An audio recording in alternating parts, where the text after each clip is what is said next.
say we love the alcohol. La la la la la la. Just line them up and we will drink them all. La la la la la la.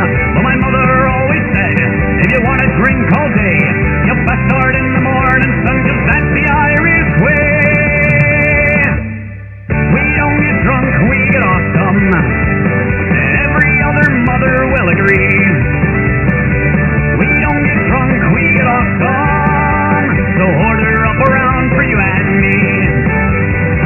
We don't get drunk, we get awesome. And every mother must agree. We don't get drunk, we get awesome.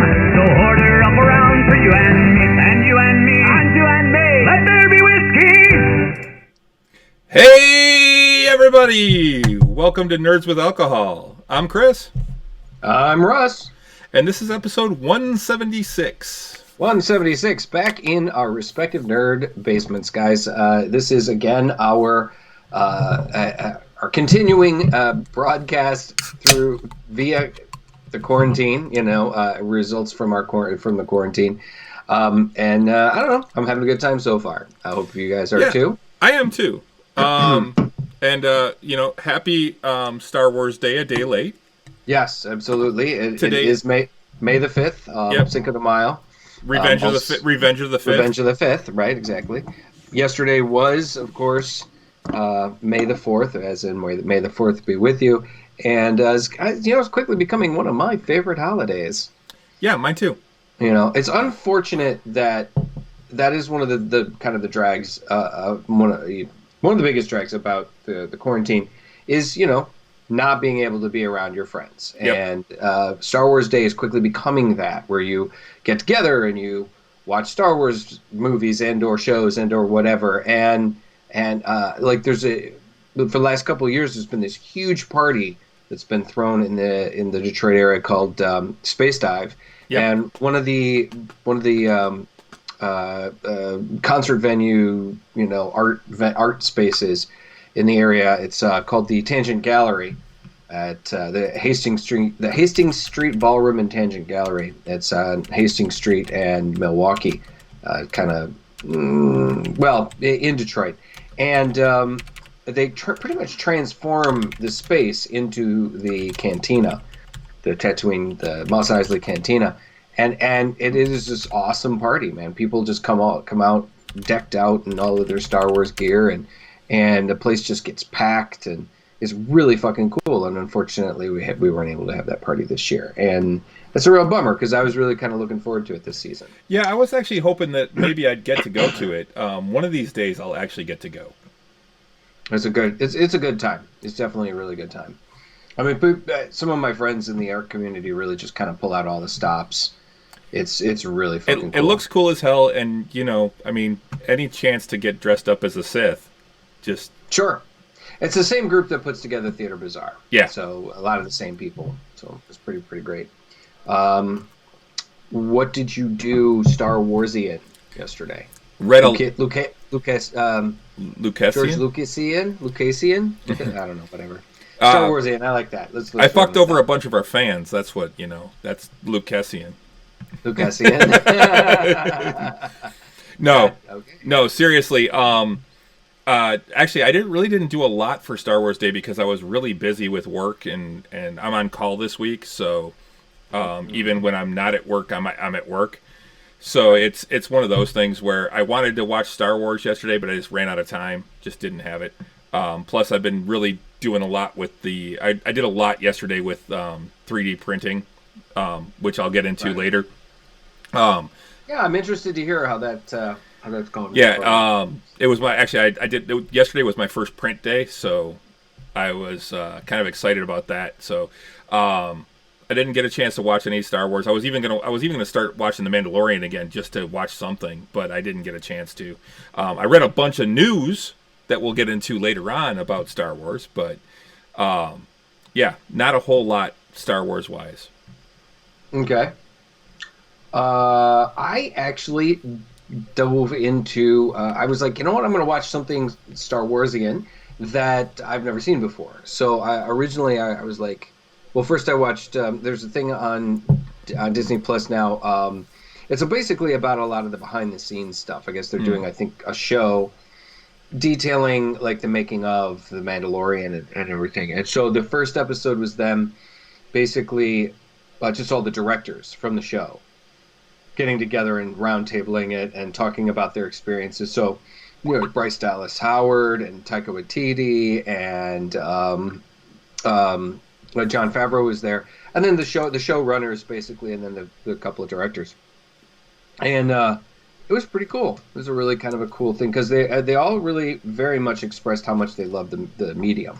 So that was pretty neat. Mm-hmm. And so I watched that, and then I was like, you know what? How about I'll just watch a couple episodes of Clone Wars, because I hadn't gotten the opportunity to watch the show, and then they've just released the final season, right. And everybody's talking about how awesome it is. Oh, it's so great! It's so great! It's great! And but I didn't want to watch the final season because I haven't seen the show. I'd like seen a few episodes here and there, and I was like, oh, it's cool, but I just hadn't gotten around to it. I couldn't find it. It's not on Netflix anymore. It's not on Hulu, and it's not on Disney Plus. I thought it was on Disney Plus. I thought it was too, but apparently it's not. But the original movie is. So I watched that, which is probably like the first 3 episodes of the show, I would imagine. So I did get to at least watch the Clone Wars movie. Which is the introduction of Ahsoka. Ahsoka, and where they have to rescue Jabba's kid and a couple other little story elements. But it was cute. It was cool. I hope to eventually be able to find it. It looks like all of the other Star Wars shows are like Rebels and of course like I said, Clone Wars, the final season with Darth Maul and whatever else. And a couple. I think there's at least one other Star Wars show that's on Disney Plus, but I couldn't find Clone Wars. Yeah, I've watched the first 3 seasons of Clone Wars. Yeah, I'd always heard really great things. I just never. I enjoy it. There's a lot of filler episodes though, and I want to go. Yeah. Actually, I kind of want to go back and just find the list of the episodes that just moved the story along, and watch those, and then go back eventually and watch all the filler episodes. So this is very nice. Yeah. I got the same thing. So we'll talk about that in just a couple minutes. Yeah, it took a minute. But yeah, other than that, my week really was we had D&D on Saturday, which was a lot of fun. Great time. Yeah, great time. Yeah, you guys moved the story along pretty well. I'm starting to work on the whole next phase because you guys are moving this along. So now I'm like, all right, I got to start thinking about the next phase after we get done with this. So it's interesting how you got to do that sometimes because, sometimes the gamers will go in a completely weird direction. Like you never know where they're going to go, and then sometimes they just drag and drag and drag. I swear to God, if we hadn't moved away from that whole whining goblin, I was going to kill myself. You didn't like Droop? Oh my God, I was going to kill myself. Holy shit. So we just had to Jesus. So I know you guys didn't, of course, aren't privy to our game, but yes, Chris had to play this character of this very whiny goblin, and you got some... I just want to go home. I don't want to go there. No, I don't know. And I was like, holy shit, kill him. Just kill him. I'm a paladin in this game, and I'm like, oh, just kill it. You got some kind of problem with goblins? Somebody wants to know. No, I didn't see that. No, I just I think it was more him playing this whiny fucking character. And it was funny because one of our characters was ready to bring the goblin with us, and I'm like, oh God, it would be kind of funny to see Chris continue to play this whiny goblin character, but let's not. So, you had some kind of problem with goblins. Oh, that's Kevin. Yeah. Kevin's playing a goblin in our other game. So, no, I don't have any problem with goblins. I actually I was listening to Critical Role last night, and I'm still in the mid. Just getting into I think it was episode 49 or 50, something like that. Episode 49 of the second campaign, and it was the part where Sam Riegel as Not reveals that Not was not originally a goblin. It was a halfling. Yeah. And I went, whoa! I had no fucking idea. So that was kind of dropped the bomb. And that's true. Our halfling wizard has a problem with goblins. yeah, that's true. And the other thing, I got my guide to Wildmount came in the mail today. Cool. Yeah, very cool. I haven't really glanced through it yet. I was busy drawing and doing other things. I had to go. Today is my grandfather's 90th birthday. Happy 90th, man. That's an achievement. 90. He was almost the same age as I am now when I was born. Okay. Because I am 46 and he is 90. So he would have been 44. I'm like, fuck, holy shit. Yeah. I'm old enough to be a grandfather. Yeah. Dude, I'm afraid I'm going to be a grandfather anytime now. Any day now. Knowing your daughter and your son-in-law, Jesus. It's just a matter of time. Well, I think they're trying now, so. Okay. So anyway, yeah, my Stella and my sisters drove out to the home that my grandfather stays in. He stays in like a basically a retirement home for veterans, and they wouldn't let us like go in or actually even hug him on my 90th birthday, on his 90th birthday. Yep. But we both stood in the front yard, and said happy birthday to him, and it was very fucking weird. We're all in like masks and shit, and my grandfather's also wearing a mask, and just like any 90-year-old, probably a lot of people are reacting to the quarantine situation like, I can't believe this shit. It's so ridiculous. Well, so he is a veteran of the Korean War, and he is my mother's father, my Italian side. He is a righteous crack up, and he made it to 90. Holy shit! Nice. Well, tomorrow is Renee's grandmother's birthday. Oh, and she'll be 92 or 93, I think, something like that. Lived through World War II in Germany. Wow! Holy shit, that's crazy. My grandfather, I mean, he of course lived through World War II, but he served in the Korean War. He was in the Army in the Korean War. So, holy crap, huh? Yeah. Old folks. If only I just hope I can make it that long and still be as spry as like Oma is, because. Yeah, my grandfather is just now starting to kind of like, well, the last couple of years really, but he's just. Kind of now I'm starting to see it a little bit, where he's declining a bit. I still have 3 out of 4 grandparents.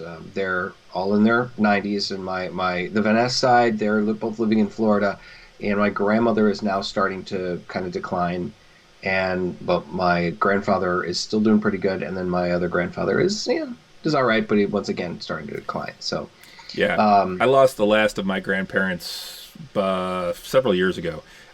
My grandmother was 98.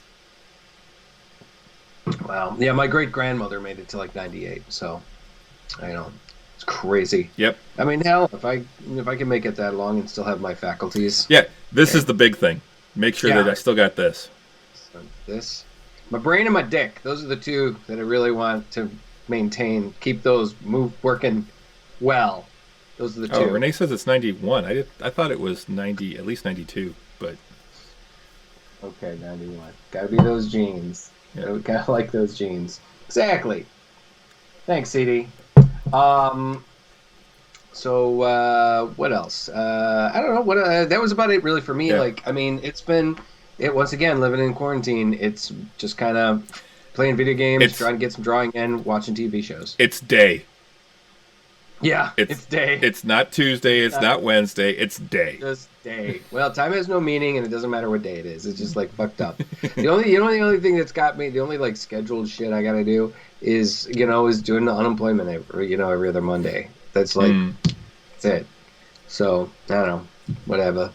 We're all still alive here. Yep. Stella and I have not killed each other. That's good. The dog is still alive. Yeah, although, man, he hits hard now.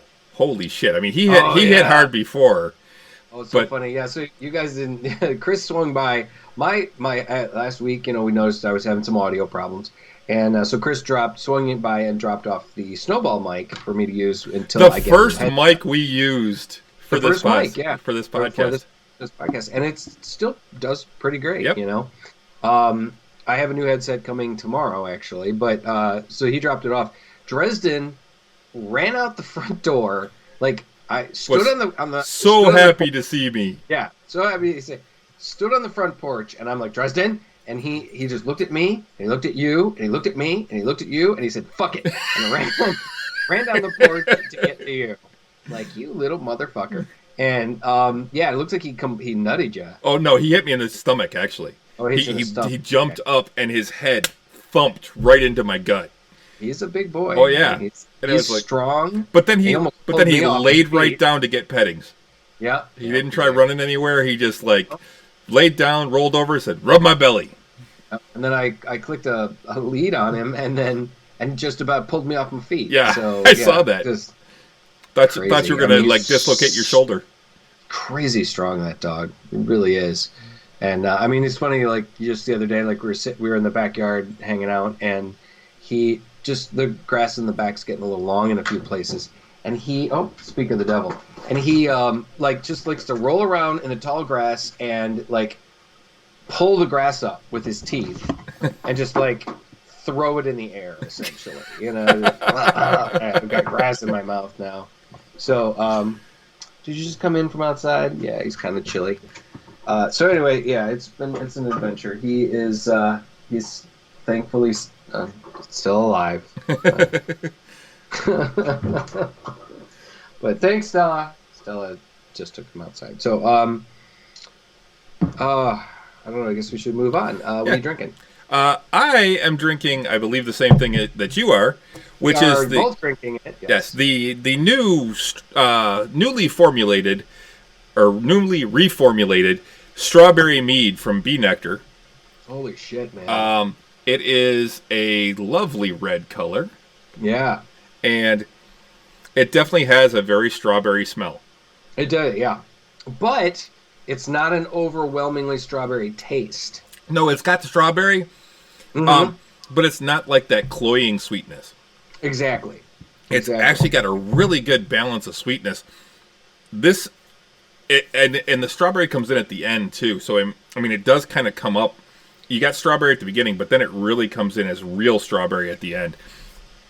This is really good. This is definitely better than the other one. The other one was good, but this one is definitely better. I'm going to say I would give this like 4.5 bottle caps. And for me, this is I'll definitely drink this again. But yeah, I believe, let's see, this is 6% or 6 point something percent. It's scribbled on there. I don't know what the actual percentage is. I don't know. You could probably ask your wife, who's probably sitting a few feet away. No, she's upstairs. Okay. But yeah, we just got these kind of silver, just basic silver cans with the label slapped on them, some crawlers. CD is asking us if they ship during quarantine. They don't ship to home, but they do have. They are open Thursday, Friday, Saturday from noon to 6 for curbside delivery. In the tap room. Yeah, the tap room. So you drive to the tap room in Ferndale. You place your order online. Yeah. Go to the tap room. Call them when you get there. Tell them what vehicle you're in. Make sure you have your ID. They bring it out to you. Now you got this for me in a 16-ounce can. They have it in growlers, right? Oh, and you can. Renee's saying that maybe if you're in the Ferndale area, they might. No, okay. So check the Facebook. Cool. So, sorry, what were you saying? This stuff. It was. You got this for me in a 16-ounce can. This is a 16-ounce can. This was, like I said, it's on tap in the tap room. You can get it in a growler. Yeah, they don't bottle this one. That I believe this is tap room only or tap only, so you can get it as crowlers or growlers. Yeah, it's good stuff, man. You can really taste. You can taste the alcohol. You know, not like in a bad way though, but you can. I can definitely taste like this is not. You know, this is not like I'd say this is a higher alcohol content than say like Zombie Killer and shit. It's not. I don't think. No, I don't think so. It just feels like it to me. This is really It's good, got though. it's got a full mouthfeel. That's what it is. That's what Yeah. you're getting. Okay. So Yeah, I'm loving it. yeah, this is really And good. it's a little on the tartar side. Which is what I like. Yeah. But it's not overly tart, and it's not cloyingly sweet, like you were saying. Some strawberry. I love strawberry things. I love strawberry Jello and candy, and I love that strawberry flavor that they make things out of. But this is not overwhelmingly so. Like some, but like I said, it can be often. It can be a little much, but this is not. So I'm liking it a lot. Good stuff, guys. Great work. Yeah, good job. Yeah, nice work. So, guys, check it out at the Bee Nectar Tap Room in Ferndale. if you're in the area. Strawberry Mead. If you're in the mead. Oh, it's a 6.2. Oh, okay. 6.2. See, for mine, it's just a scribble. It's a 6-point scribble. It looks like 6-point C. Yeah, look at 6.2. It looks like to me. So, but like I said, yeah, if you're in the Ferndale area, check it out. The tap room is a lot of fun. Higher alcohol than Zombie Killer, but not by much. Zombie Killer. Yeah. But yeah, guys, the tap room is really nice too. If you when quarantine's over, if you can get over to the tap room, it's really a great place. But this stuff is fantastic. Yeah. Hopefully they'll make more, and or continue making it, because it's really, really good stuff. So. Yep. All right. I've been seeing shitloads of posts about a game that I honestly don't think I've ever heard of before, and don't play.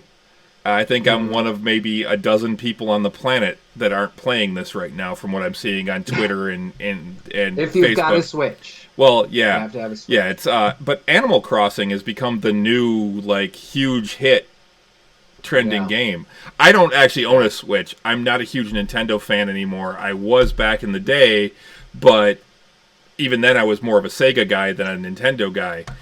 But I've never gotten into it. Their games are a little too cartoony for me for a lot of them, and I just the thing is, though, I mean, a lot of games are being ported to the Switch now too. So, like Skyrim was ported to the Switch. Oh, yeah? LA Noire was ported to the Switch. It's I got to tell you, my buddy Liam got one soon after they came out, when he was staying with me, and for the Ren Fair. So he was playing it a lot, and I got to check it out, and it's a pretty cool fucking thing, man. And it's not quite as powerful as the PlayStation or the Xbox, but it's really versatile. Some really cool games, and the fact that you can put it in its jack and play it on the TV, and immediately you can pause it, and then just pick it up out of the jack, and then play it, and then unpause it, and while playing it in your hand. No switching over, no a loss of time or loss of load or anything like that. It's just really fucking convenient. And I think you can. Excuse me. I just ate a little while ago, so it's kind of things are repeating on me. I think you can watch Netflix and shit on it too. Okay. Now. I think they've got some apps for it and stuff. So it's just a really, really cool little system. And there's some stuff that some of the other systems could really take a lesson from when it comes to that too. And that's the other thing too, for a system that's relatively mobile, the screen is pretty good size too. Yeah. It's bigger than than your biggest phone. It's like a small tablet really, and it's pretty good size. Shortly after it first came out, we went to a Bonspiel curling tournament over in Chicago, and my buddy, who was my vice at the time for this spiel, he actually was sitting up front, and he didn't like the way I drove. I guess we were driving through a lot of snow, and he just sat there playing his Switch the whole time. He's like, he goes, this keeps my anxiety down. Well, it's not uncommon for people that have people sitting and riding in a car to have a level of anxiety because they have no control over the car. I can. Yeah, I can too, because I get that way when I'm a passenger. It takes a lot for me to just sit back and just and relax in a car. Yeah, exactly. I have a tough time. I have somewhat of a tough time, but particularly when Stella's driving. Um, but most of the time I drive because she gets anxious just driving anyway. So, um, but yeah, I've always I think my dad always had a kind of an issue like that too. He just would prefer to drive because it really made him anxious to not, Yeah, and anyway, I'm seeing also not just are people playing this like crazy, but now people are starting to cosplay their characters from Animal Crossing. Yeah. Ginny D is one of them, and if you guys haven't checked her out, it's GINNIDI. She's an amazing cosplayer. She does some fantastic. She's a great jester. She's one of the best jesters I've seen out there. She's really good. She's also a really good. She's makes parody songs. Yeah, she's a talented singer. She's big Critical Role fan. Yeah. Actually, she pretty cool. One of the videos I saw of hers that's actually hilarious. I think it's 50 pickup lines for D&D.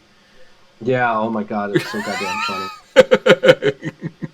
She's done a bunch of those. I mean, like I said, Ginny D she's on Instagram, she's on Facebook, she's got a YouTube channel, and Jester's mom, dude, that video is so funny. The funny thing is I have a mutual friend with her, and because of her experience, like a friend that met her working at the Renaissance Festival like years ago. She actually did a video about her experiences working. Yeah, I haven't watched that yet, but yeah, I guess no, it was really badass. That's where she started her cosplay. That's where I started cosplaying. That's where a lot of people I know started their cosplay. Yeah, exactly. Yeah, Ginny. It's GINNY. Oh, it is Y on YouTube, and some really great stuff. But yeah, the Dungeons and Dragons pickup lines. She does a lot of different. She also has instructional stuff on cosplay. Yep. So if you're trying to get into cosplay, like she has a robotic tail that she got for her jester costume. She shows how that works. She also built a centaur costume, and she shows how she built that, and it's some really cool stuff too. And the interesting thing is, like she was part of a duo years ago, and they did these really cool. We're digressing here, but she did these really cool pop song parodies. One attached to each of the Hogwarts houses, and my friend was she in that? Oh, I didn't realize that. One of the original two. Okay, right? And my friend Laura was in the Hufflepuff video. And they never ended up releasing the Ravenclaw song, but it looks like she might have released one herself as a Friday parody. Fridays. Anyways, but yeah, she's got a lot of great songs. And she is a big nerd. She's got a song for Dragon Age. She's got stuff for like The Witcher, an Aria song, The Witcher. Sally's song from Nightmare Before Christmas. Some of the stuff are covers. Yeah. So, anyways, we're just gushing about Ginny D right now, but she's really talented. Check it out, guys. If you get a second. But yeah, she's doing Animal Crossing. Jenny, stuff. Come on our show. Yeah. Come on. Be on a show with a couple of old nerds. But Animal Crossing. To get back to Animal Crossing. Apparently, I mean, originally it was this really popular game on I think the Wii. And then, but it wasn't, if I remember correctly, it wasn't online. It wasn't like, you couldn't share it and you couldn't like interact with other people, I think, or maybe you could. I don't know. I've got it up here. It's, it was originally on Nintendo 64 in Japan. Oh, wow. Going all the way it was back in there. Japan. And then it was re-released on the GameCube in Japan. And then it was released... Open-ended game with human player contact. Just seeing where it was in Japan. They just keep saying it was released in Japan, released in Japan, released in Japan. I'm just looking at where it was released. The Nintendo 64, GameCube, IQ player. So yeah, it's. I'm looking at the Wikipedia page. So. But yeah, I guess that's where it goes back to, though, was, at least in Japan, the Nintendo 64. April 14th, 2001. Okay, there's been versions of the game that have been around for quite a while. But now this new version is paired with the Switch, and it's very online. So you can make your own little island or little house or whatever, and your friends can come visit. You can trade resources and hang out with each other and talk to each other. So it's very much latching onto the the needs and wants of people in quarantine right now, and it's taking off like crazy. I've seen grown adults that are playing this cutesy little game, that are loving it, and friends are trading their ID names and stuff like that, so, or ID numbers and stuff, so people can friend them on Animal Crossing and stuff. I'm not going to get into this game. One, I don't have a Switch. Two, it's just not my style. I'm not into the little cutesy anime game now, like that. One of the things I will say too, I saw that Marisha Ray from Critical Role posted a picture or a little video or something on Twitter where she was showing off her Keyleth themed room in Animal Crossing. Of course she did. My friend Barbara made her character from the Renaissance Festival. The Sims for Kids. Crossing. Yeah, kind of. But yeah, my friend Barbara, who plays our Cobweb fairy at the Ren Fair, she created Cobweb in Animal Crossing, and it's pretty spot on. I got to admit, it was pretty good. I was pretty impressed. There's farming, and there's, like I said, resource management. There's a lot of fun aspects to the game, I'm sure. I mean, I'm a huge fan of Civ. I mean, if you give me these sim games, I love them. But that's totally not a game I'm going to get into ever. So, all right. Well, one of the things I did watch this weekend, to change the subject a little, to a more adult-related thing, is I watched Harley Quinn, the latest episode, which it certainly adult. Yes, on DC streaming app, and holy shit, considering that Harley's not even in this episode, it was still fucking hilarious. It was really, really good. It was basically this current episode deals with Batman and Batgirl. Yeah, well, and Batman, and why he hasn't been in Gotham in the entire first or up to this point in the second season, right? Exactly. Of Harley Quinn. Now, to deal with some spoilers, now the show's been on for a while, so I'm not going to worry too much about it, but at the end of the first season, the Joker and the Batman kind of apparently, like, Harley helps to teams up with Batman to basically stop the Joker. The Joker is more or less taken over Gotham, and they bring down his headquarters, and it looks like the Joker's dead, but who knows? And the Batman is gone. And then in an early episode of the first season, they figure out, some people find Bruce Wayne and find Batman and whatever. But he's been laid up for months. He's been in a coma, recovering, and in a coma essentially. And now you see him. He's woken up. He's not in the coma anymore, but his body is still recovering, and he can barely walk and barely move. And Alfred is obviously loving it because he can just take care of Master Bruce. And I think if someone wants to go out and fight crime, he should be able to put his socky wockies on his toesy woesies. Go ahead, put your socks on. And he throws them down because he wouldn't let him like go out and fight. And Bruce is acting like a petulant child. So I can still go out and do, and it's Dietrich Bader funny. As Batman. Dietrich Bader. Right, playing the voice of Batman again, and he did it in the Brave and the Bold, the Batman Brave and the Bold cartoon, and he was great in that. And it's just fucking hilarious. And he calls Lucius, and Lucius makes up a suit, an Iron Man suit, basically, yeah. And and when he puts it on, there's definitely some Iron Man aspects to it. He's got the AI that right. I forget the name. I forget what the name was, but it was like Edith or something like that. It was and it's talking to him while he's like fighting crime, and it's just him wearing like the suit flying onto him and stuff was very Iron Man. Yes. So it was pretty funny. And then, and like I said, the entire episode is about him setting up Batgirl because she was introduced in the previous episode, and previous episode or the episode before that, I think actually where Harley and Ivy go to college. Yes, Riddler, you.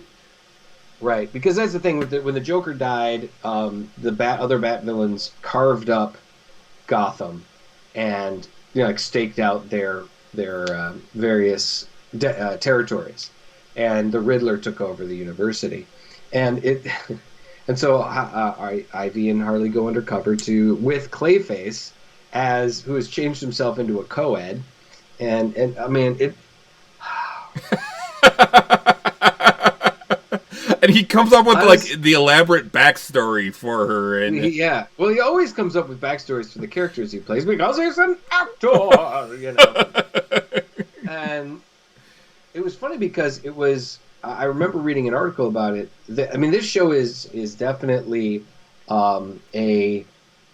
it's not canon. It's got to be. If they don't add it to the multiverse, I would be surprised. But it's gone completely off the rails. And there was an article saying like Harley Quinn has made one of the classic Batman villains gay, or Batman characters gay, and referring to Clayface, who turns himself into a female co-ed, and then oohs and ahs about some guy named Chad. Oh, Chad is calling, and shit like that. She also kills the Penguin in an episode. So you're like, she kills what the fuck? She kills Mr. Freeze. Well, and the interesting thing is Mr. Freeze they show him as a redemptive character because he kind of is. He's always had Mr. Freeze has always had this the whole reason why he does the things he does is to get money to try and cure his wife, who's got this rare blood disorder. So it's the cartoon has really shown some really fantastic writing and fantastic growth. And one of the things that got me in this episode though is the very beginning where the opening where it's two nerds, one of which is obviously an internet troll, just sitting around and talking about it. And the one guy's talking about the show, and the other guy's just slamming it. And then he's like, "Well, fine, we'll watch it." But their T-shirts are what got me. One of them said, "Release the Snyder Cut." The Snyder Cut, right. And the other one said, "Last Jedi isn't canon."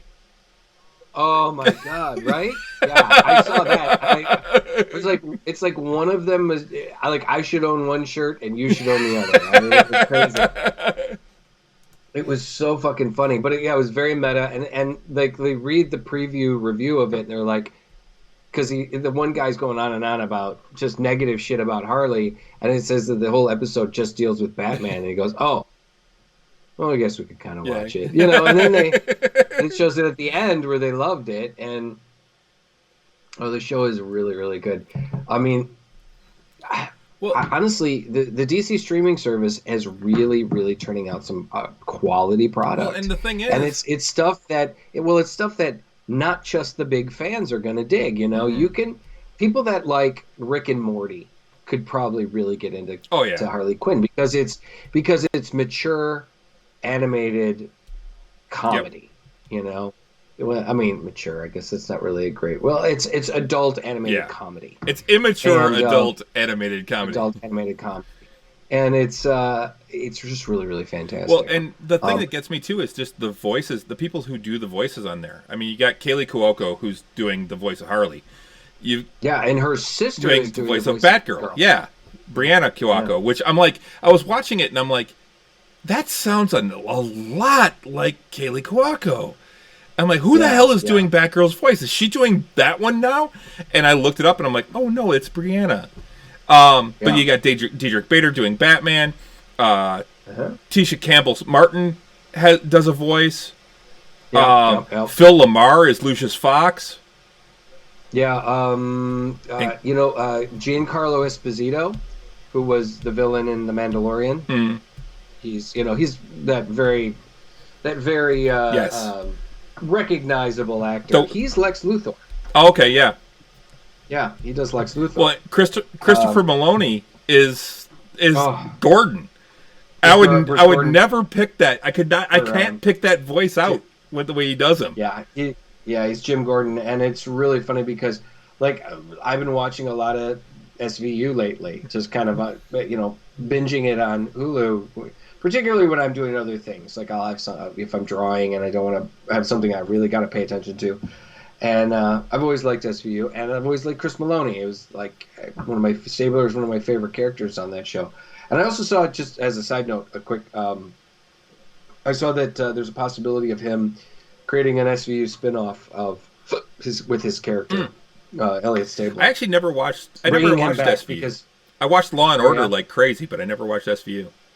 oh yeah, definitely the longest running one. Mhm. So, but yeah, I guess he's gonna maybe come back and do a show as Elliot Stabler again because he left the show like 10 years ago. Anyway, maybe not 10 years ago, maybe like 5. So anyway, but yeah, he's been really hilarious. Jim Gordon is broken down, destroyed, like, let's just honestly kind of piece of shit cop that can't do anything without the Batman. And seeing him in the last couple episodes too, where they've kind of expanded his role, has been hilarious. It's just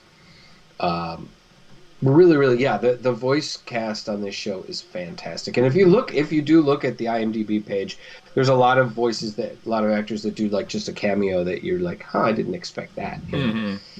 Really, really good stuff. Lake Bell plays Poison Ivy. But they're just doing some really, really funny shit. Poison Ivy and Kite Man. Kite Man is her boyfriend. Fiance. Kite Man. Fiance. Yeah, right. they're engaged now. Oh, my God. Catwoman was really funny. And how Poison Ivy reacted to Catwoman. Oh, yeah. She just stole your jacket. Oh, but it looks better on her. Looks better on her. But yeah, that show is it's brilliant, I think. I think it's fantastic. I did catch, speaking of DCU stuff, I think this week they premiere, it's either this week or next week they premiere Stargirl. It's going to be coming up soon. And I did finally get to watch the first episode of the second season of Titans. So I'm looking forward to getting into Titans as well. So good stuff, guys. I mean, so a lot of these shows, some of these shows at the very least are going to be on HBO Max. I believe Doom Patrol is going to be on HBO Max. Some of the other, a few of the other ones, DC is going to be joining forces with HBO Max because Warner Brothers is, and HBO is HBO Max is going to be the Warner Brothers streaming thing, basically. And so the DC app will be joining with HBO Max. So we'll see how that yeah, I've got out. both HBO and DC, so I'll see how that's going to work out for me as far as... Yeah. I'm thinking there's probably going to be some exclusivity. I don't know. I mean, at the very least, the comic books, if you want to read the comic books. Well, yeah, that's what I want to. That's what I want to know is, do I get the comics if I go over to DC Max? If they they combine them both, because that's one of the things I've been reading. I actually just read the first 4 episodes or first 4 issues of The Batman Who Laughs. Oh, okay. Which, man, is that a fucked up story?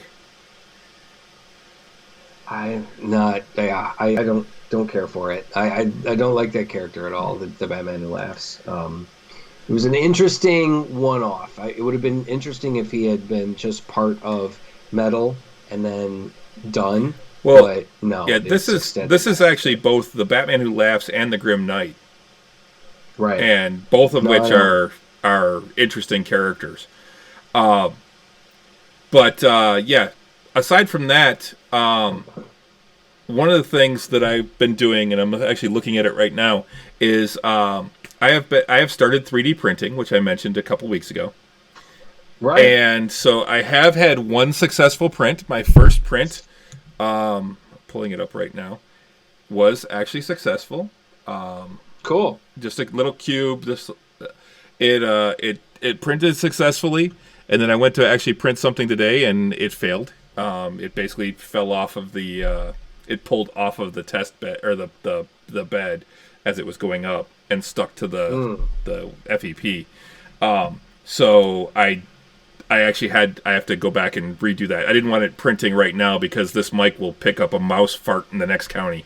So Right. I didn't want to have that running over here while I'm trying to record. So Exactly. but what was it? What was the thing that you're trying to? What was the thing that you're trying to? it's actually a model that my brother-in-law sent me. It's actually for D&D for our campaign for when we get back together. It's actually his spiritual weapon. It's a fig for his spiritual weapon. So Well, that's cool. yeah, it's cool. it's just a mace, but I want to print it up and then paint it and make it look really cool. So Yeah.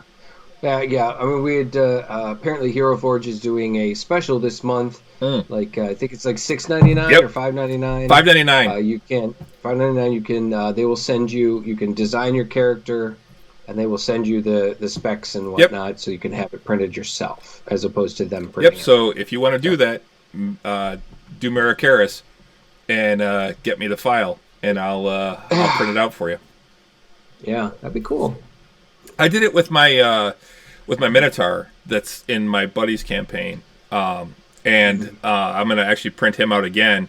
And like I've said, one of his spells, we were doing 3.5, and the domain spells for him, he's strength and war, and one of them is enlarge person, and he uses that on himself a lot. So I'm actually gonna print up a double-sized fig of him, so that when he enlarges, I can just go boom and swap out the same fig.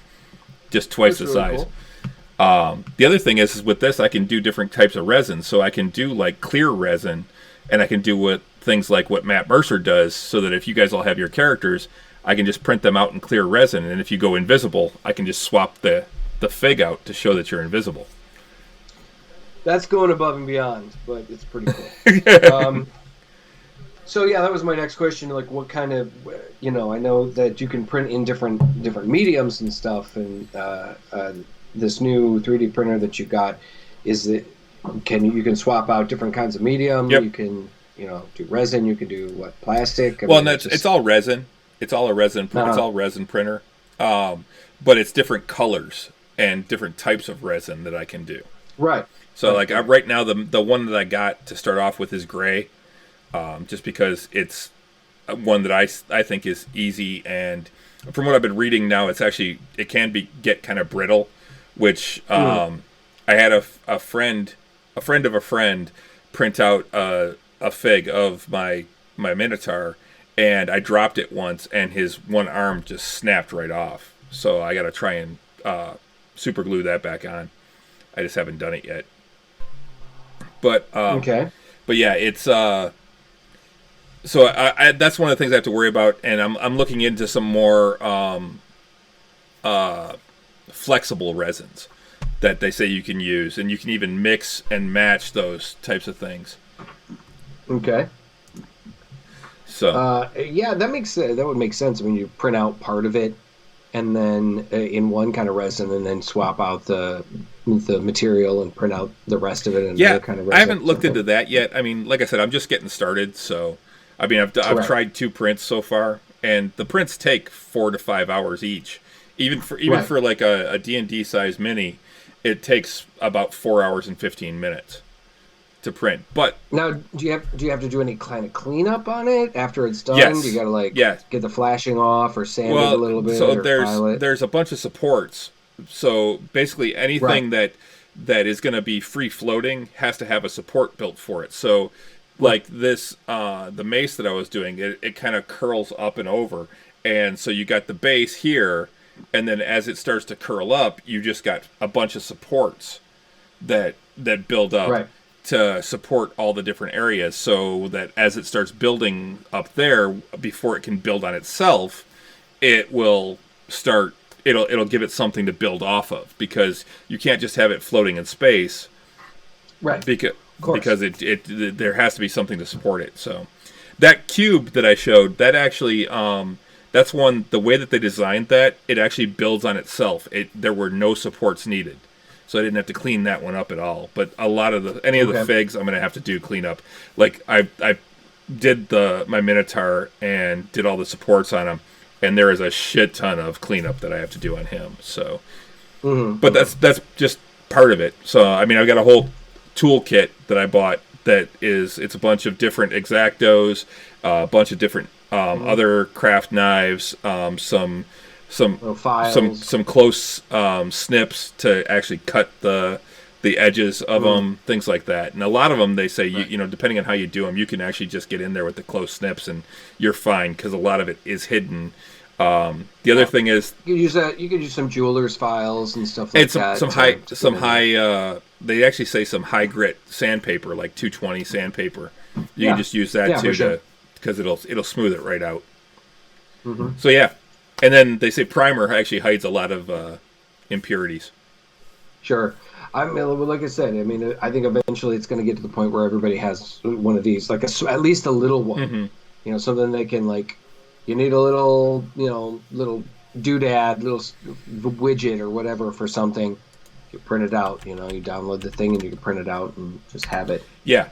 I saw like, and they're making the printing material out of all kinds of stuff these days. I saw at one point they wanted to make printing material out of recycled pop bottles, out of like recycled 2 liters. That's cool. I was like, hey, great, use them. Yeah, use them, man. You know? There's nothing else to use them for. Exactly. So we are in the 2 days of Star Wars, right? And there was a shit ton of quite a bit of Star Wars news yesterday, or at least Star Wars related news. The biggest thing was probably the announcement that Taika Waititi is going to co-write and direct a theatrical release of a Star Wars film. Right. They haven't said anything exactly as to what it could be yet, but a lot of people are very excited. I am. It was like an immediately, yeah, people got like crazy excited for it. You know? I'm a big fan of his. Well, he directed at least one of the episodes of The Mandalorian. It might have been more than that. He directed the finale. Okay, and he acted in them as well, because he was the voice of the assassin, or the IG. The IG droid. Yeah, I was upset when he died. Well, died. So, well, yeah. I want more of him. He kind of redeemed. He redeemed. You know, he grew beyond just being a assassin droid. He was a nanny droid at that point. He was a kick-ass, holy shit, scary fucking nanny droid. It was great. Yes, any movie not in the Skywalker series is all I ask, and that's what this is going to be. That's the thing. They're talking about, basically, they think that they could open up the entire universe to him and say, where do you want to set it? And my guess is that he's probably going to wind up in the High Republic, which I'm not crazy about, but I think that's where he's going to wind up, just because that seems to be the direction that they're going with a lot of things, the new novels, the new TV series, things like that. Sure. Plus, they're saying Disney's still working on the Kenobi series. Mandalorian Season 2 is coming out. We've got the Cassian Andor series that's supposed to be starting. There's still a lot of Star Wars coming out. Excuse me. Yeah, I mean, and it's a rich universe. It doesn't all have to deal with, you know, the rebels and the Empire and who's ruling who. I personally would love to see them go back to the Old Republic so that we could actually get the Sith in there. Sure. And actually do the Galactic Civil War, or the Galactic War between the Sith and the Republic. I would like to see, just because that's where some of the origins are. That's where the history is, you know. But why not? It could be cool. Yep. I do think that it would be doing a disservice to the new actors to just kind of like toss them aside, like Poe and Finn and Rey, and not ever see them again. So I really hope that eventually. I hope we never see them again. I didn't have any problem with those characters. I hate it. I hate Poe. Okay, yeah, I can dig. I get that. I've seen a lot of people that don't care for him, but I liked Finn and I like BB-8. And I liked Rey, and of course I Chewie hated what is they always did the with Rey best. and that whole thing with her origin. I think that was horrible. But the character of Rey, I didn't mind. Mm. And Finn was okay, but he was. There were things I didn't like about him either. But I think they were setting him. I think the writers were setting him up to do more later. hmm. You know how they were making it. It seemed like in Rise of Skywalker that he obviously had some Force ability. You know, some Force sensitivity. Well, he sure and seemed to be things able to like use a that. lightsaber right off the fucking bat. Hey man, it's still a tool. It's a weapon. I mean, I think anybody can use them. It's just that Force wielders use them well. You know, and he did get his ass kicked. You know, I mean, come on. So I don't know. I'm.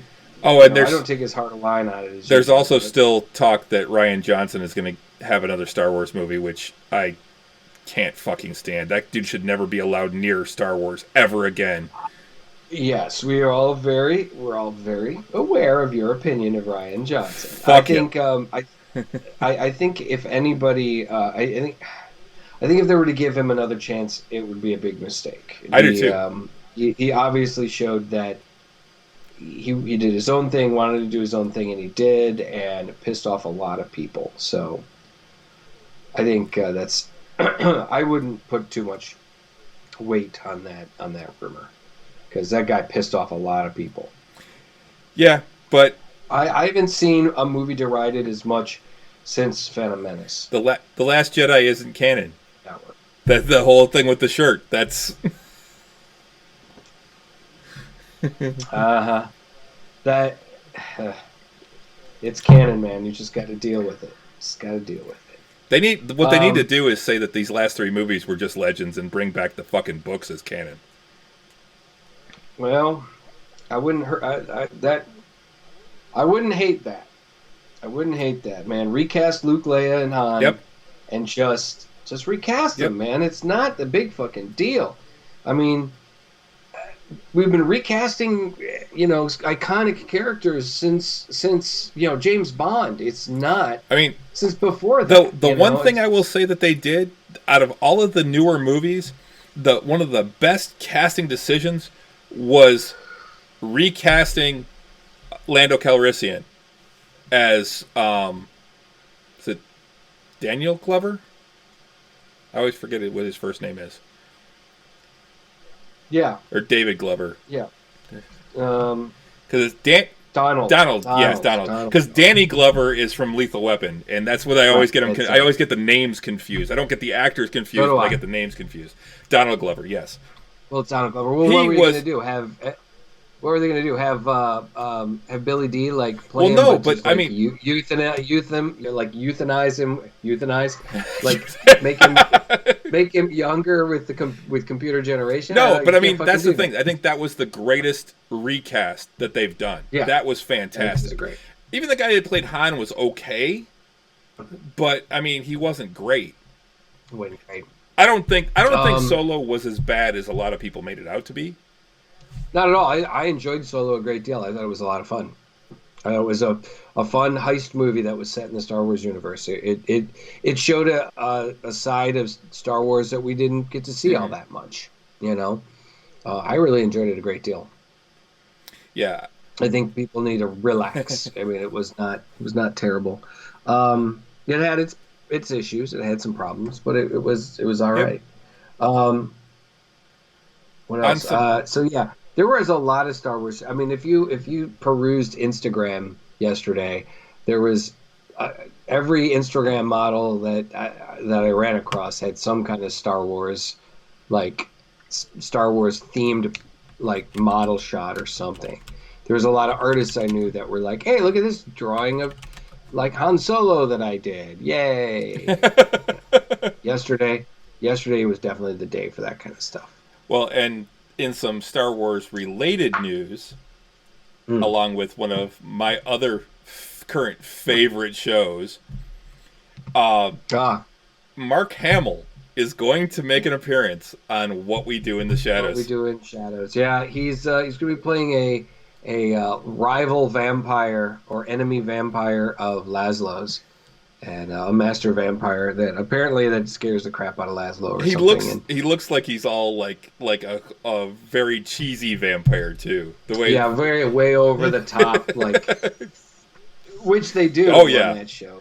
Like long, which that's another show. Cloak. Another show that if you're not watching it, you should really look into that show. It is absolutely hilarious. I mean, you can get it on Amazon Prime. You can pay for it. You got to buy it on Amazon. You can get it on Hulu, and it is on, and you can get it on Hulu for free. If you have Hulu, it's worth it. It is so goddamn funny. Oh my god, I'm so glad we got to see the doll again too. Like she made another appearance, so that was cool. Mark Hamill, he actually is a big fan of the show too. I read a short interview with him about it, and he was like, he actually had his kids over, and they were watching. He wanted to watch some old movie that they kind of rolled their eyes about, and he goes, "Well, what do you guys want to watch?" And they're like, "Let's watch this," and they watched the movie What We Do in the Shadows, and then he was like, he found out that there was a TV show being made, and so he said, "Hey, if you guys have a part for me or something," and he thought he was going to play like some guy from the DMV or a neighbor or something. And they're like, no, Mr. Hamill, you need to play a vampire. So he's going to be a vampire on the show, and I'm tickled pink, man. I think it's going to be hilarious. I think he's on next week's episode, not this week's. I'm curious if Guillermo's going to kill him with the whole thing that's going on with Guillermo right now. Oh my god, I don't know, man. I don't know, but hopefully they don't kill him, so that maybe they can bring him back at some point. I don't know. Well, and we had someone on Facebook say that they just started watching the show, and they had asked if they needed to watch the movie before they really got into it. Yeah. And I think it was Gary, one of our buddies, Steve over in Ireland said, "No, you really don't have to." And I came back saying, "No, you really should." Before the council episode. Yeah. Well, yeah, because the characters from the movie are in the council episode. And it's not required. No. I think it's bonus. A friend of mine was watching it, and she posted about watching it, and she goes, "Oh my god, how did I not know about this?" And I said to her, I love the show. It's honestly one of the few times where I feel the show is actually superior to the movie. Like, the movie's funny. The movie's great. And it's a crack up. It's just a righteous, hilarious mess. But the show, I think, takes what they built on and really, really, just runs with it and really does a great job. I guess Hamill had talked about, one of the things that he talked about was doing scenes with the actor who plays Laszlo, and the guy improvs a lot and just goes off the cuff, and he said it was really, really difficult to keep a straight face with some of the shit that he was saying, because he was finding it extremely funny, but his character was not, so we got some Death Unicorn. Nice. Yeah, I didn't realize we had a couple bottles here, and I put one in the fridge, and I'm like, I will be having that soon. Oh, right, nice stuff. I think I'm actually another beautiful red drink. Yeah, I think I'm actually copping a little bit of a buzz here. This is some good stuff. Oh, that's so good. Death Unicorn's one of my favorites by them. Oh yeah, Death Unicorn's fantastic. So, What We Do in the Shadows, fantastic vampire comedy sitcom. Hulu. Same day, if I remember. Or no, it's Thursdays. It might be same day. Thursdays. Yes, Thursdays. It's the same days for it. Because Hulu, it's an FX show. Yep. And I think FX is partnered with Hulu, so where they do like a same day. It's Fox, which is owned now by Disney, which owns most of Hulu. Hulu, right. So yeah. So the only other thing that I had tonight, and we've got enough time, I found this list on the Nerdist. And we like our lists here. So we do like our lists. Big fan of lists. Yeah, I like this lists. is You like lists. We both like lists. This is 12 returning TV shows you should finally binge. So this is basically 12 shows that have additional seasons coming. At least one more season. They've been renewed, whatever. Right. That you should binge while still in quarantine if you're looking for stuff to do. So the first one that they talk about is Carnival Row, which I thought was phenomenal. Carnival Row is coming back? Yeah, you didn't know that? Oh, wait, Carnival Row. Yeah, sorry. I'm thinking of something You're thinking of Carnival? Carnival. No, this is Carnival Row. Carnival Row. The Star show. Right. Or, Amazon Prime. Amazon Prime. Carnival Row with Orlando Bloom and Cara Delevingne. Yes. And a alternative world where like mythical, fairy creatures are real and are a separate race and are kind of a lower caste, like they're immigrants. Race and immigrants, yeah, pretty much. It is a very much an analogy for immigration and racism and stuff like that. So, set in a steampunky kind of Victorian setting. Yeah, it's kind of a steampunk fantasy setting. Yeah, exactly. And the fairies are human sized. They've got they have wings and they can fly, and you've got these satyrs that go around. You've got a lot of characters in the background too. You've got obviously centaurs and probably look like maybe like ogres or something in the background too. Were creatures. It is absolutely great. Really is fantastic. And fairy sex, man. Yeah, man, those are some powerful words. Yeah, they are. Good stuff. It is. Stella and I binged the show like I think right before I came back, or right before I left for Florida, and it was really good. Yeah, I really like that show. The second show is one that I haven't watched. It's on my list. You've told me to watch it, but it's Glow. Yeah. Oh yeah. The HBO. I think there's 3. Yes. Was it? I believe there's 3 seasons on. It's on Netflix. Is it on? It's a Netflix. Oh, that's right. It's Netflix. Yeah. There's 3 seasons on Netflix so far. I believe they're doing one more season and then they're done. And it's absolutely fantastic. I believe it's gotten some Golden Globe nominations and wins. It features a lot of relative unknowns actually, but Mark Maron is one of the big characters on that show, as is Alison Brie. Alison Brie, thank you, whom I absolutely adore. I just adore Alison Brie. Ever since Community, she's fantastic. And I really, really think I haven't watched the 3rd season. I've been kind of holding off. I just haven't had a chance. But I believe the 4th season will be their final. It says. Yeah. So. Yeah, and I think it's in the 3rd season. What's her name? The one actress. Christ. I don't know. I haven't watched it, so I don't. League of Their Own. Tank Girl? You talking about? No. She used to be married to Jeff Goldblum. Shit. Oh, Gina Davis. No. Gina Davis is in the 3rd season. And like I said, it takes place in the mid-'80s. It's about, it centers around the Gorgeous Ladies of Wrestling television show. Which I remember. That's the thing. I remember the Glorious Ladies of Wrestling. Oh, yeah, me too. It was one of the reasons originally why I was like, yeah, I got to check this out. And it's fucking fantastic, and it's really great. Alison Brie is a great character. It's her character is fantastic. The cool thing is it's very comedic, but at the same time it's got a lot of heart, and it's got some really serious stuff that all the actors deal with and characters deal with. So a lot of fun, guys. Hardcore 80s nostalgia and a wolf girl. Exactly. Thanks, CD. It's a fantastic show. I've been hardcore on board since the 1st season. And they're only half-hour episodes, so yeah, you can easily binge the season in a day. It's not 30 half-hour episodes. and then the 4th season will be its final. Right. Exactly. So the next one is one that I actually recently started.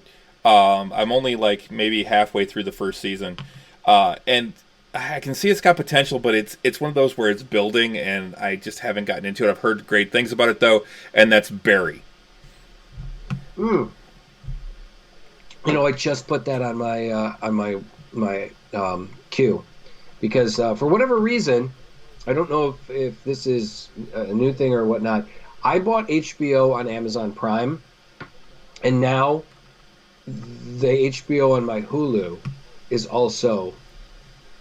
opened up. I don't know if it's a crossover thing or whatever, but yeah, Barry. I've heard really good things about that show. So, well, HBO also just released a bunch of their shows, I believe, to Hulu for free, like Sopranos and I'm guessing Barry and a bunch of those that you can binge. Ballers, Which Ballers is another one that I haven't caught up on. I've watched it. It was fun. I'll watch anything with The Rock. Yeah, Dwayne Johnson. I'm a big fan of his. So cool, but Barry is Ballers. Barry's a very dark comedy. Yeah. It's basically about a guy who's a contract killer, and a contract decides he doesn't want to do it anymore. Well, yeah, I think he goes into to take an acting class as part of his cover, and he just really realizes he likes it, finds his bliss basically being an actor. So, he kind of falls for one of the girls. Yeah. I'm interested. I think there are like 2 seasons in on that one. So 2 seasons, 16 half-hour episodes. Yeah. So, fucking cool, man. The next one is a show that I haven't seen. I've seen it advertised, and I wasn't sure about it, but it's Euphoria on HBO, which is the Zendaya show. Which it's one. If you're not familiar with it, I'll read the description here. It's hard. Yeah. It's hard to recommend Euphoria in total good conscience, since it's not the easiest show to sit through. It follows a group of suburban teens experiencing all the terrifying woes that plague today's youth. At the center is Rue, played by Zendaya, a drug-addicted and mentally ill young woman trapped in a cycle of self-harm. She yearns for her best friend, Jules, a trans girl who sleeps with older men in a desperate attempt to validate her femininity. The show gets into heavy topics: sexual assault, suicidal ideation, domestic abuse, hazing, and it's a story so beautifully told, it's worth gritting your teeth and letting it put a spell on you. There are tributes to the work of Paul Thomas Anderson, and David Lynch, some of the more incredible young acting you're likely to see, and a fantastic soundtrack. It's like an artsier Degrassi on ecstasy. So some light. Yeah, just some light viewing. Yeah, just get something light. Yeah, if you're feeling down, go ahead and watch this. Yeah. I'd heard something about it. I just wasn't. Yeah, I hadn't been familiar. I don't know if I'm gonna take the time to watch that one. I've got a lot of other things to watch, but hey, man, if it's quality, it's quality. Yep. You know? It's cool. All right. But again, I haven't watched that one. The next one is another one I haven't watched, but just the name alone makes me want to kind of watch it. And I've heard of it before, and I've heard good things about it. But it's another HBO show, Los Spookies. Huh? It's a Spanish language comedy. Unlike anything else on TV, it follows a group of strange friends who love all things macabre. They turn their passion for the paranormal into an actual business, which brings them in contact with an even weirder cast of characters, some human, some not of this world. The show is both over the top and understated, as it blends silly premises with pitch-perfect deadpan humor. How good is it? Fred Armisen, who produces the show alongside Lorne Michaels, is amazing on the series, and he's still only the 5th funniest character on the show. Okay. Hey, man, Fred Armisen's fucking hilarious, man. if he's on it, I mean, you want to see some good Fred Armisen? Watch Portlandia on Netflix. Yeah. Fucking funny sketch comedy, man. It's the funniest. But So, it's one season of 6 half-hour episodes is what they've got so far.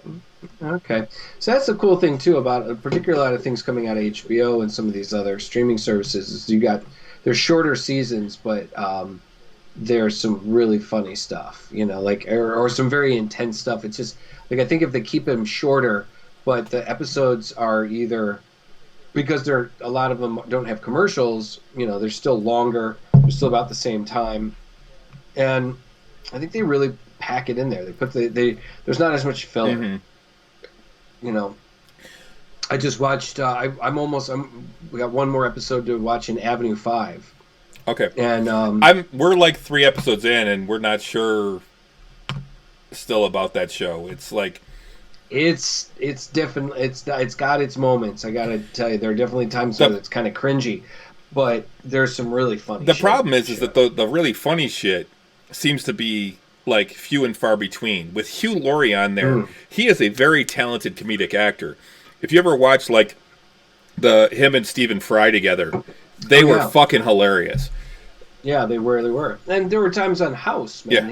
Yeah. He carried that show. Yep. But this show it's a very different kind of role for him. And for those of you guys who are unaware, it's basically about an outer space like pleasure cruiser, pleasure liner. They screw up their re-entry and end up they were going to slingshot around Jupiter to send them on their way home, and they screw it up. They miss their window, and now they're going to take 3 years to get back to Earth. And so now all these people are stuck on this luxury spaceship for 3 years. And and people are stupid. Oh yeah. Like these humans are fucking stupid. And it's actually not that far off for when you think about the future. Mm-hmm. The idea of this depiction of the future, it's actually fairly accurate, I'd say. For where America's going to wind up, yeah. Yeah, exactly. Well, that's for the most part what I mean. And like in the episode I just watched, where one of the women that runs Mission Control, she goes to the White House to ask for like money and aid to fund a rescue effort, but she needs like $4 trillion from the American government, and so she has to go to one president, and then she has to go to the other president, and she doesn't actually get to meet the other president. It's like all spoken through like a computer, and oh my god, it's messed up. But I don't know. I'm still not entirely sure of about it, but at the same time, there's some shit in this show that's just like, oh my god. It's the same people that put together the show Veep for HBO. Okay. Yeah. And, which I never watched. Really I never watched that one. No, I didn't either. But I heard really good things. Julia Louis-Dreyfus got a lot of great attention for I think that role. Part of the problem with it was her, and that I'm not a huge fan of her just from Seinfeld. I really didn't care for Elaine. So for me, it's one of those things where you just can't watch everything. Yeah. I just was like, and speaking of cringe-worthy shows, this one has some serious cringe moments. But again, it's one that I watched. I know you watched, but it's on Amazon. The Boys. Oh man, oh so fucking good. The Boys was so good, Chris. Man, I mean. So such one of the best adaptations from a comic book to the printed or to the screen that I've ever seen. Really, really cool stuff. I mean, the comic itself is rough. It's hard to read sometimes, but such a great show, and they did a great job really translating it to that medium. What's funny is I just watched the first season of True Detective, and what I didn't realize was Starlight is actually Woody Harrelson's oldest daughter in that season. Right. Yeah. It was just really fucking good. So guys, if you can check out The Boys, man, that's well worth it. Well worth some very uncomfortable moments, but it's still a really good show. Yeah, more than anything else, it's just a very graphic show. Yeah. So, you should be prepared for some violence and some blood. So, but Yeah, but I mean, it is good. It's one season, 10 1 hour long episodes. And then season 2 originally was expected for mid 2020. That may be delayed now. Yeah, I think COVID has. That's the thing with a lot of these. We don't know when they're actually going to start back up because of the epidemic. Yeah. So the next, even though the shows are done, they're still like holding off on showing them because if they show them, then they still have to make the next right, season. And they don't know when they can start doing that. Right. Exactly. So the next one is actually an FX show that I've never watched. It's Atlanta, which actually Donald Glover, Glover, who is actually writer, director, and executive producer on the show. Right. I've heard really good things. I think it's about the music industry, basically, and or people trying to get into the music industry, or at least become famous, something like that. Entertainers. Well, it says surreal, sincere, and silly all at the same time. Atlanta is one of the most interesting series that FX has created, centering on Earn, who's Donald Glover, as he deals with life in his hometown after dropping out of Princeton. Glover stars alongside an incredible cast, including Brian Tyree Henry as his cousin, who's on the edge of viral rap stardom, and Zazie Beetz as his girlfriend and mother of his child. Though it may sound simple, Atlanta is anything but, and is at its best when it leans into the weird and experimental. Okay. All right, cool. It sounds more like a very experimental kind of show, kind of like the Legion was. Yeah, it's half-hour episodes, 21 of them, 2 seasons. All right. What else? What's next? One that I could not get into. It's another Netflix show, Lost in Space. Oh, okay. I did not care for that at all. I watched the first couple episodes and just did not like the show. I watched the first couple episodes and was like, I'll come back to this later. So... I did hear, that's the thing, though. I had some friends that watched it and really adored it and thought the second season was even better. So, I don't know. Don't know what to tell you on that one. I got to admit there is some, nostalgia for me because I always liked the original Lost in Space show when I was a kid, didn't hate it. So, I was hoping that this would be a good one. Yeah, that's the thing. I was hoping it would be, too, and I really didn't care for the way they were doing it. Mm-hmm. The next one is the Marvelous Mrs. Maisel. Oh, so fucking good. Is it?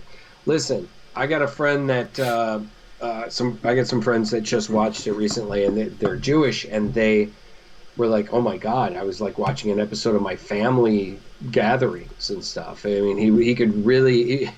He really could relate to all of the cultural stuff, and man, Stella and I just watched the show and just absolutely adored it. I didn't realize that that's rumored to be based on the early life of Joan Rivers. Really? No, I didn't know that either. Huh. Whether it is, whether it isn't, doesn't matter. It is so good. Just ensemble cast situation, really, really funny stuff, and a lot of characters with a lot of heart and a lot of just really fantastic. I can't say more about how just wonderful it is. Check it out, guys. I mean, that's on Amazon Prime as well. Oh. It's a Prime exclusive. CD didn't like it. Pardon? The CD didn't like it. Oh, that's too bad. Yeah, thought the girl I'm blanking on her name at the moment. The girl who's playing the lead character. It doesn't. Midge Maisel. It doesn't say here. She's such a talent. Really, really sells it. Because I don't think she's like a stand-up. She didn't start off as a stand-up. Rachel Brosnahan. Brosnahan. Brosnaham. Okay.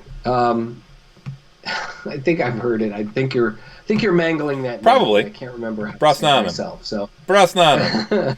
Rachel Brosnahan. That's what I'm going to say it is. Okay. She can come on the she can come on the show and tell me that I said it wrong. Oh damn! Yeah, okay. That's phonetics, man. I think it might be like something like Broisnaham or something, or Brois. I don't know. It doesn't Brosnahan? fucking matter. Something like that. Yeah. So, but she does she does stand up on this show, and she sells it really good. So really well. She does a Hey, great job. thanks, Sneak Coot, for hosting us. That's Oh, we got somebody hosting Sneak Coot. our show. Yep. Cool. Well, thank you very much. The more the merrier, right? So, anything else? What else? the next show is an FX show. It's Fargo, which I haven't watched, okay. and it talks about here that you have one movie and 3 seasons. It's 30 half-hour long episodes. So, I have never watched the movie of Fargo. It is on my list. Man. It has been on my list for years, and I've never actually just sat down to watch it. I need to watch that movie. I've heard that it's fantastic, and I've heard that the show is actually pretty damn good too. I've never watched the show, but I have seen the movie, and it's genius. It's so good, so good. Highly recommend it if you get the opportunity. Yeah, take the time, man. Watch Fargo. It's a blast. Yeah. I mean, I've heard such good things from a lot of friends about the movie more than the show. I don't actually know anybody that watches the show, but. Yeah, I'm not sure off the top of my head myself. But like I said, I really did enjoy the original film. The next one is actually a show that I actually started watching. Renee and I did, and we should probably get back to it because I actually kind of enjoyed it. It's on HBO. It's Succession. Oh, okay. Which is another kind of dark dramedy type of show. Right. About a highly dysfunctional family. There's some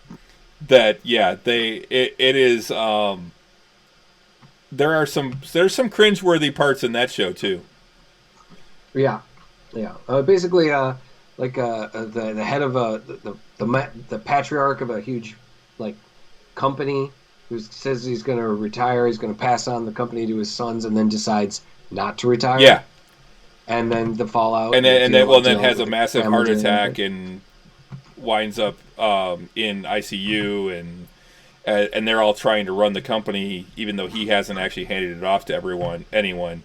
Okay. But yeah, it's Brian Cox is the matriarch or the patriarch of the family. Patriarch. Yeah. And what's his name? Kieran Culkin is one of the sons, and he's actually fucking hilarious on the show. Yeah, he's like the kind of spoiled, put upon, like younger son or younger child. He causes some of the cringeworthy moments. Right. And then the last one on the list is actually one of my favorite shows from the last year. Netflix show, The Witcher. Oh, yeah. I think it was absolutely fantastic. I think Cavill did a fantastic job as Geralt, and I really enjoyed that show. Oh yeah, it's so great. It was one of the best shows we've watched in quite a long time. I feel, and I couldn't agree more, man. I cannot wait for the next season. Yeah, I can't either.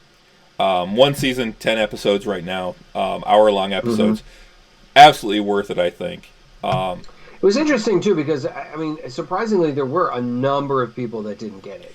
I mean, overall, it was, for the most part, it was very successful. But it was surprising that I would run into people that were like, I didn't like it, or it confused me, or didn't care for it, or whatever. A lot of people that didn't like the non-linear storytelling, and so there were a few times that people, some of my friends that I expected that would love it, were like, didn't care for it. I was like, weird. Yeah, but I mean, it's such a great show. The thing is that they did kind of the Westworld thing, which they had multiple timelines running at the same time. They would jump back and forth between timelines. Right, that ended up all meeting together at one point together. And I really dug that. I thought that was really, really fucking cool.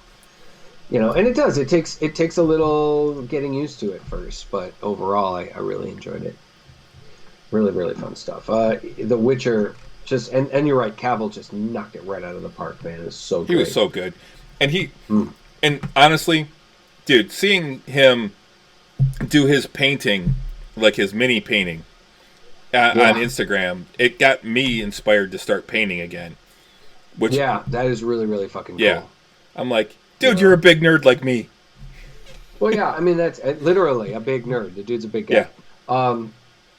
Not as big as you would think, but he's still. I mean, he's not much. He's like, I think he's like 6'2" or 6'3". He just looks. I'm some taller. Of the roles that he's played, you are, but some of the roles he's played makes him just like it makes you think he's like huge, immense. He's he's like 6'3". He is in really great shape though, and that's the other thing. I'm taller than him. He'd still kick my ass. Still, yeah, he could bench press. Yes, it's crazy. There was I was going to add a couple of shows to this list. The Orville. Yes, if you haven't watched the Orville, you should binge that. That is right. It is a true, I think, homage to Star Trek. It is a comedy. Absolutely. And it's got some of the juvenile humor that what's his name's known for. Seth MacFarlane. Seth MacFarlane's known for. But it truly is. But it's not nothing. It's not just Star Trek with dick jokes. It's or fart jokes. It's fart jokes. It's a lot of Star Trek, because that's the thing. People were thinking that it was going to be a lot of dick and fart jokes with a little bit of Star Trek, and it's a lot of Star Trek with a little bit of dick and fart jokes. So it's really, really fantastic. I truly love that show. Mm-hmm. I can't wait for the next season to come out, which was supposed to be later this year, but now I'm not sure. Well, they're saying, I think originally they were saying it was going to be 18 months after they had closed out the second season, because it went from a Fox show to being a Hulu exclusive. Yep. And but they were like, oh, we're cool with that because that allows us more money and more time to tell the stories the way we want to tell them. And so there's that. But now with COVID-19 and the quarantine and everything, it might die. I wouldn't be surprised if it gets delayed, or at least part of it does. Another one I would say is Stranger Things. Sure, absolutely. Stranger Things, season 4 is they've already teased it. They've got stuff coming up for it, so good. That's also something to look forward to. I thought I had a couple more. Now I'm blanking. Honestly, it's not one that's recent, and we've got another 6 months. But Mandalorian, if you haven't watched that yet, you should definitely check that one out, because that was absolutely fantastic storytelling. I think that was the Star Wars I've wanted. It was the best. I think it's the best Star Wars we've had since the original 3 movies. I'd have to agree for the most part. I'd say Rogue One comes really close. Yes, Rogue One is up there as probably my second favorite Star Wars movie. Yeah, I mean, Rogue One was really, really good. Man, yeah, Mandalorian was really something else. It's funny. I feel like with Star Wars lately, particularly with the prequels and stuff, we've had a lot more hit or miss than we have with Star Trek. Like with Star Trek, we've got some shows that we like better than others, but for the most part, most Trek fans are still kind of like, nah, it's still Trek. We've seen a little more divide when it came to Discovery, particularly in the first season. But once the second season of Discovery hit, people kind of went, they needed to find their feet. It's fine. This is good now. There isn't as much of that that anger that's just straight up venom that Star Wars fans have been spewing, and just some of the emotions they're feeling about some of these newer movies. Because they haven't just turned Star Trek fans over and gone at them no lube. It Star Wars fans have gotten. Well, then the other fact that too, the creator of Star Trek didn't do something that caused their fans to basically feel like they'd been betrayed by him. George Lucas did some shit that really pissed off his fans. Roddenberry didn't do that. If And the anything, people who took over for Roddenberry haven't done that. Right, exactly. People who took over for Roddenberry basically did the job better than Roddenberry did. Gene Roddenberry set up the original show, and that was great. And then he set up Next Generation, and when he was able to step away was when Next Gen really started to hit its stride. Because there were a lot of people that felt like Gene's influence on the first 2 seasons or so of Star Trek, The Next Generation, were rough seasons. So it just seems to me like Star Trek seems to be, has had a little more luck in that kind of thing. And that being said, the Star Trek shows on, you can watch all the Star Trek shows are available on the CBS All Access app. But hey, man, it's a great opportunity to rewatch Discovery because it really is fantastic. And season 3 should be coming soon. And then, and hell, shit, rewatch Picard because fuck. Yeah. Some of the best Star Trek we've ever had was Picard. Really fantastic stuff. Well, before we go, I was going to touch on a couple of little things real quick. The new movie, the new Chris Hemsworth movie on Netflix was premiered this week, Extraction. I haven't watched it yet, but it's doing really well, and apparently they're already planning a sequel. Netflix has already ordered a sequel to it. It is based on a comic book property, so it gives Hemsworth another comic book property to make his star shine. So that's cool. Also revealed here, 2 MCU vets in negotiations for Borderlands and Bright 2. Let's see. 2-time Oscar winner and 1-time Marvel Cinematic Universe villain Cate Blanchett, who played Hela, is reportedly in talks to join the cast of Borderlands, Lionsgate's film adaptation of the 2K first-person shooter PC console game. According to Deadline, if the deal is finalized, Blanchett will star as Lilith, one of the main protagonists in the game series, who is part of the Siren class, a group of women with incredible powers. Directed by Eli Roth, the film is reportedly slated to begin shooting later this year. Eli Roth was, of course, famous for the Saw movies. Also, Marvel Studios founder Avi Arad and Ari Arad are producing the project through their Arad Productions banner.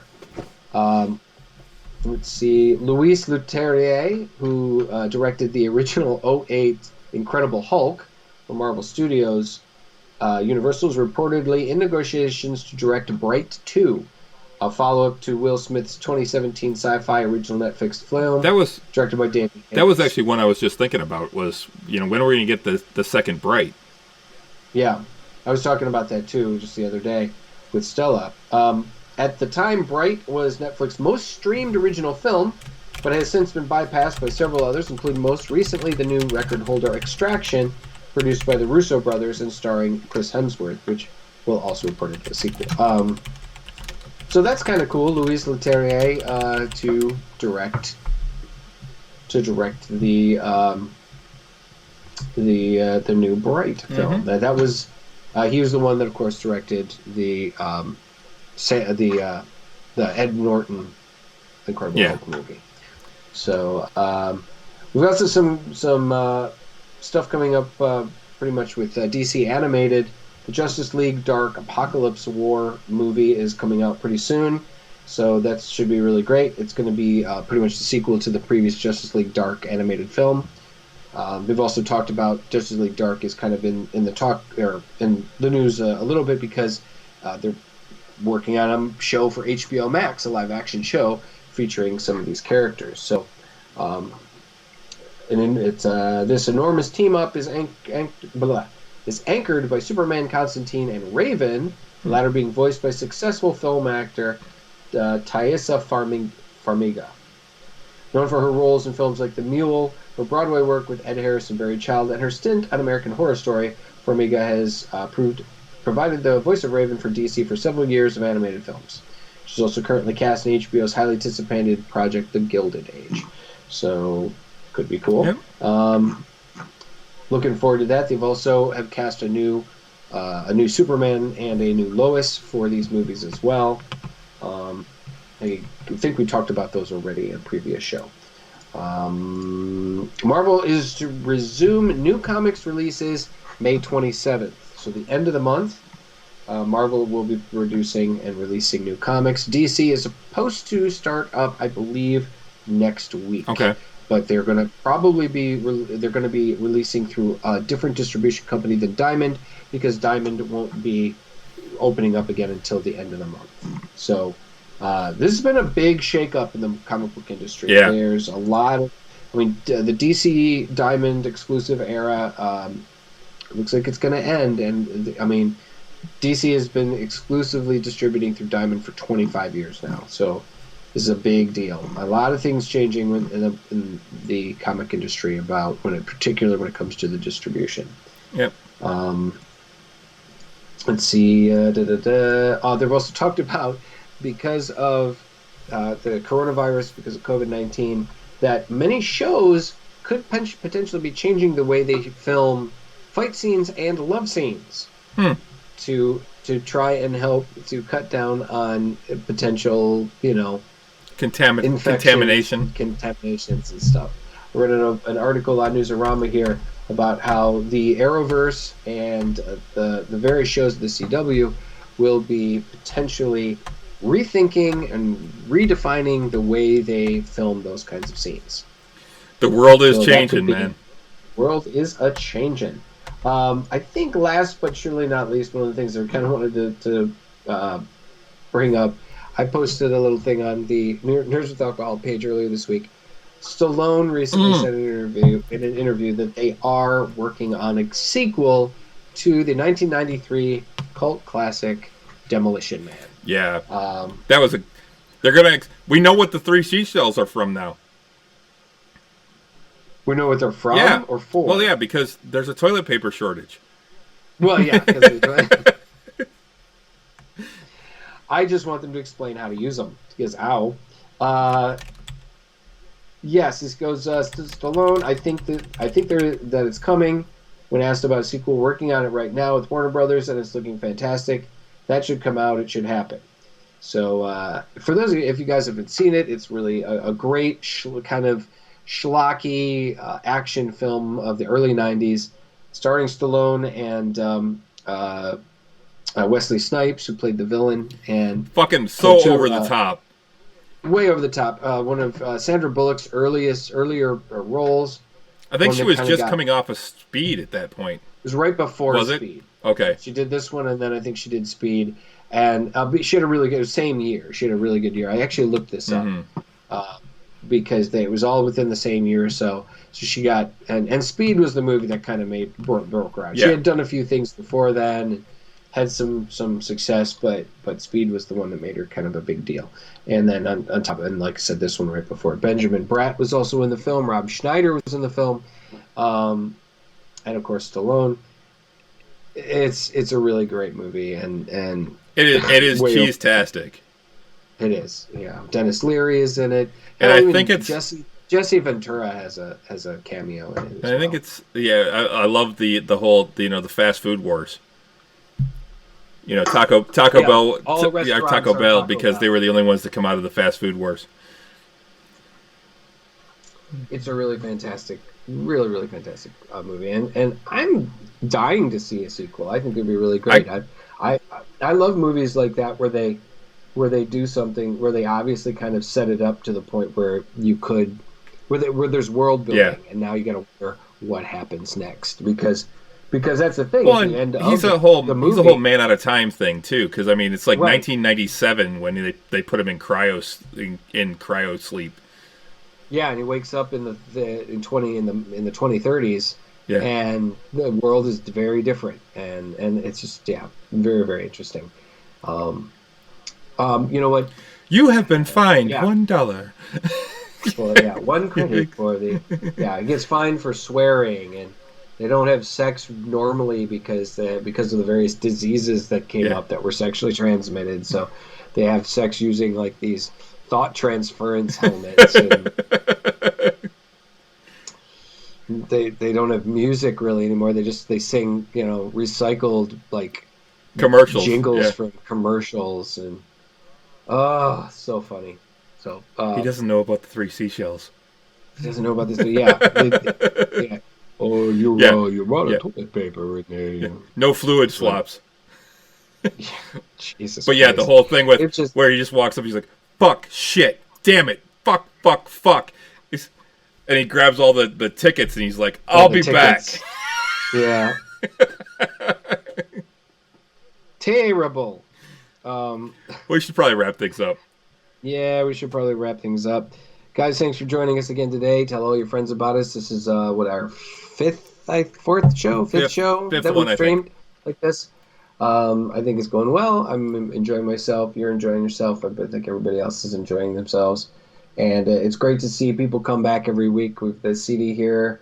We've got, of course, Sneak Coot, who is now sharing. Is it sharing? Sharing, yep. Sharing it. That's great. Thank you very much. Contact us with more details. Maybe we can help each other out. That'd be great.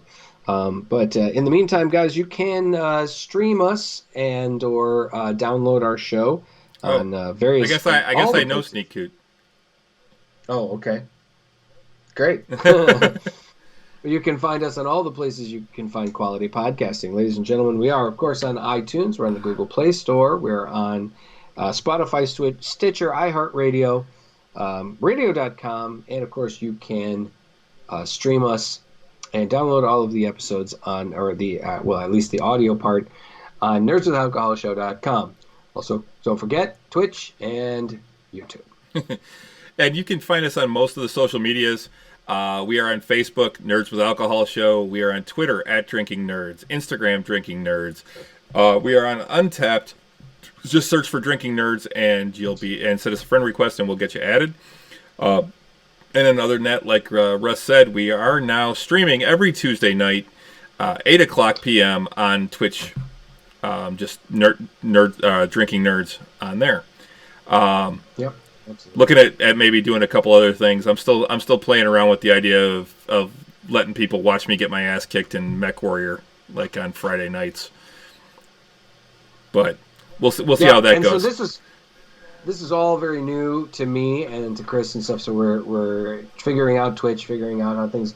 I'm interested in streaming too, but I think I need somebody to show me how to fucking do it. Because once this is all over, we'll get together, Russ, and I can teach you a few things. So because it took me about a day and a half to figure all this out. So I don't want to take a day and a half. Well, it won't take that long now. Show me how to do this shit. 'Cause I'm a big gamer. I play games. Yep. I can game all the fucking time. So I think this would be fun. And thanks, CD, for saying great show again. So yeah, thanks, man. Thanks. And it didn't take a shot of Jameson this time. Have a good show. Once again, guys, we reviewed the new strawberry mead from B Nectar. Guys, check it out at B Nectar in Ferndale if you get the chance. Yep. So, all right. Well, I think that's going to do it. Yeah, I think that'll do it. So, until next time. Slancha. Oh. It's really easy when it's just me. Yeah, because you can just clean. Yeah. Have a good night, everybody. Good night.